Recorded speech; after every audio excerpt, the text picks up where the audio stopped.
सकाळीच भाजपच्या गोटामध्ये अतिशय मोठ्या हालचालींना सुरुवात झाली आणि इकडे उद्धव ठाकरेंनी आपला नवीन प्लॅन महाराष्ट्रासमोर मांडला, तर केंद्रातून भाजप देखील सध्या सावध भूमिकेत.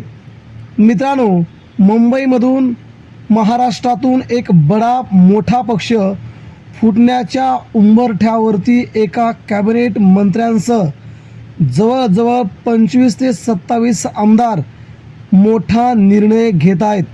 मित्रांनो, बातमी तेवढीच महत्त्वाची आणि महाराष्ट्राच्या राजकारणासाठी ही बातमी खूप निर्णायक स्थितीमध्ये तयार होताना जाणवते. मित्रांनो, बातमी काय आहे, संपूर्ण राजकारण महाराष्ट्राचं जाणून घेऊया. तशा प्रकारचा राज्यपालांच्या राजभवनावरती आज सकाळपासूनच मोठ्या हालचालींना झाली सुरुवात. सत्तेतून कोण घेते एक्झिट आणि कोण नवीन येते सत्तेमध्ये, मित्रांनो याचा आपल्याला घ्यायचा आहे, सगळ्यात मोठा करायचा आहे खुलासा. तेव्हा बातमी आपण शेवटपर्यंत बघूया. मित्रांनो, महायुतीचं महाराष्ट्रात सरकार आलं ते लाडक्या बहिणीच्या जीवावरती. महाराष्ट्रात महायुतीचे तब्बल 221 आमदार आले. यामुळे विरोधी पक्ष कमजोर झाला. विरोधी पक्ष नेता देखील अद्यापर्यंत भाजपने होऊ दिला नाही. ही भाजपची राजकीय नीती मात्र महाराष्ट्राचं नुकसान करणारी आहे, हे महाराष्ट्राने वेळीच ओळखलं आणि भाजपच्या विरोधात तीव्र अशी संतापाची लाट संपूर्ण महाराष्ट्रामध्ये आहे की सत्ताधारी पक्ष असून देखील एक विरोधी पक्ष देत नाही. परंतु मित्रांनो, भाजपच्याच अंगलट आटा सगळ्या गोष्टी येऊन राहिल्यात. भाजपमध्ये मोठमोठे 3 ते 4 गट पडू लागलेत आणि भाजपातूनच बड्या नेत्यांना देखील विरोध केला जातोय. देवेंद्र फडणवीस यांनी जरी महाराष्ट्र अतिशय चांगल्या प्रकारे सांभाळला असला तर देखील त्यांच्याच पक्षामध्ये मोठ्या घडामोडी घडताना जाणवत आहेत.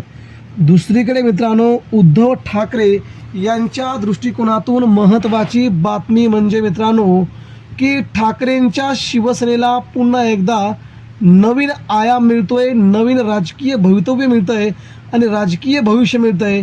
आज उद्धव ठाकरेंनी सगळ्यात मोठा निर्णय घेतला आणि आपल्या खासदारांना थेट सांगितलं, ज्यांना जायचंय त्यांनी जा, मी कुणालाही अडवणार नाही.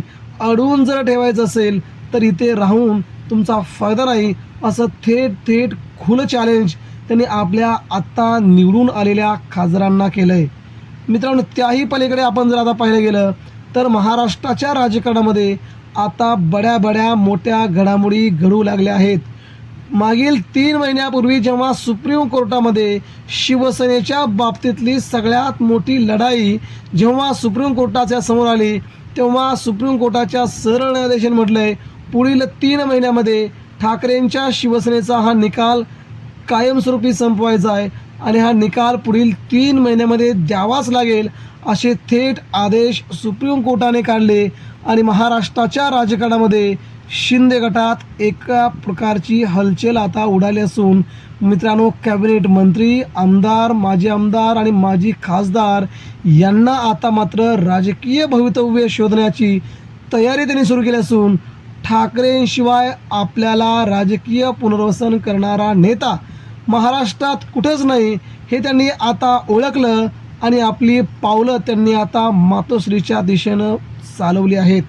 मित्रांनो, राजकारण सत्ता ही कायमस्वरूपी तुमच्याजवळ राहत नाही. सत्तेचा अमरपट्टा घालून कोणीही येत नाही. सत्ता ही जाते, सत्ता ही येते, मात्र आपल्या लोकांचा विश्वास संपादन करून तो विश्वास जिंकणं खूप महत्त्वाचं असतं.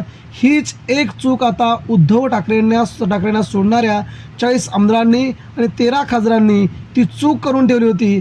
आता ती चूक सुधारायची वेळ जरी आली असली तरी देखील उद्धव ठाकरे मात्र सगळ्यांनाच पुन्हा आपल्या जुन्या शिवसेनेमध्ये प्रवेश देतील असं नाही. परंतु काही नेत्यांना उद्धव ठाकरेंनी चिमण्यांनो परत या, पाखरांनो परत या असा संदेश आपल्या पक्षातील नेत्यांच्या मार्फत दिल्याचं समजतंय. त्यामुळे कॅबिनेट मंत्री असतील किंवा काही आमदार असतील, काही खासदार असतील, त्यांनी पुन्हा आपलं मन वळवण्याची तयारी दर्शवल्याची खात्रीलायक सूत्रांनी माहिती दर्शवली आहे. सुप्रीम कोर्टाच्या निकालाच्या बरोबरच महाराष्ट्राच्या राजकारणामध्ये ही मोठी खळबळ एकाच दिवशी उडणार असून त्याच दिवशी उद्धव ठाकरेंना तिहेरी मोठा धक्का नव्हे तर आनंदाची बातमी ठाकरेंच्या दृष्टीने बघायला मिळेल, ही देखील तेवढीच महत्त्वाची बाब आहे. मित्रांनो, आगामी काळामध्ये उद्धव ठाकरेंच्या शिवसेनेचा निकाल याच महिन्यामध्ये आणि निकाल देखील ठाकरेंच्या बाजूने लागणार, ही ठाकरेंसाठी नक्कीच उत्साह वाढवणारी बातमी असेल. त्यामुळे शिंदेगडात मात्र खळबळ उडाली हे मात्र नक्की.